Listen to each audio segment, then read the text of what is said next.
Assalamu алейкум, урматтуу көрүүчүлөр. Жагымдуу жарнамада көрүүчүлөр үчүн дагы бир сонун жарнама. Урматтуу көрүүчүлөр, урматтуу достор, мынакей алдыңыздарда кызыл китеп 6 сотук жерден кызыл китеби, мынакей көрсөңүздөр болот. Бардык документтери таптаза 6 сотук жерден бул кызыл китеби.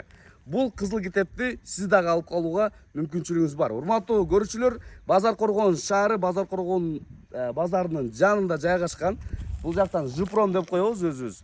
Көпүрөдөн өткөндөн кийин ылдый карап туруп эле туура түшсөңүздөр дал ушундай болгон жерге келесиздер. Бул жерде жаңыдан жерлер сатылып атат. Келсеңиздер болот. Сатылып бүткөн уже. Бизде ушу бир эле жер бар. Ошону сатууга чыгардык. Алам дегендер болсо байланышсаңыздар болот. Бул жак адрести көрсөтүп койсоңуз, Базар Коргондун базары, центри. Бул жерде көпүрө бар, машина өтүүчү. Ошол көпүрө аркылуу базарга кирип кетсеңиздер болот. Бул жагынан 60 жылдык мектепке барсаңыздар болот. Бул жерде мечит жакын. Мечиттин жанында эле балдар үчүн бала бакча бар.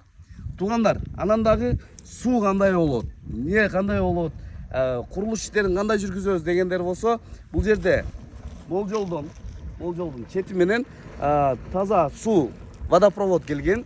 Бул жака таза сууну алып кирип алсаңыздар болот. Анан да бул жерде лотоктон жайын кышын дебей ушул жерден суу агып турат. Мисалы үчүн курулуш иштерин кылам дей турган болсоңуздар, суу керек болот сөзсүз түрдө. Ушул жерден сууларды алсаңыздар болот.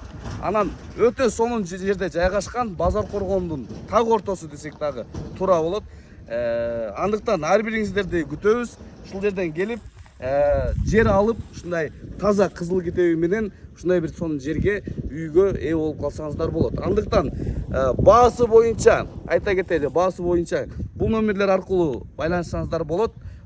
Телефон аркылуу чалып, анан алам деген жакшы ниетиңиз болсо чалсаңыз, сиз менен чогуу келип, ушул жерди көрсөтүп, территориально кандай болот, анан маалыматты дагы толук берип, келишим түрдө баасы сүйлөшсөк болот сиздер менен. Андыктан урматтуу достор, ар бириңиздерде тең шанс бар, урматтуу көрүүчүлөр. Дал ушундай болгон кызыл китеп сиздин атыңызда болуп калышы мүмкүн. Госрегистрдан жана ошондой эле архитектурадан дагы текшертип алсаңыздар болот. Базада таптаза, именно ушул үйлөрдү куруу боюнча дагы өзүнүн кагаздары бар, макулдугу мамлекет тарабынан. Андыктан шашылыңыздар.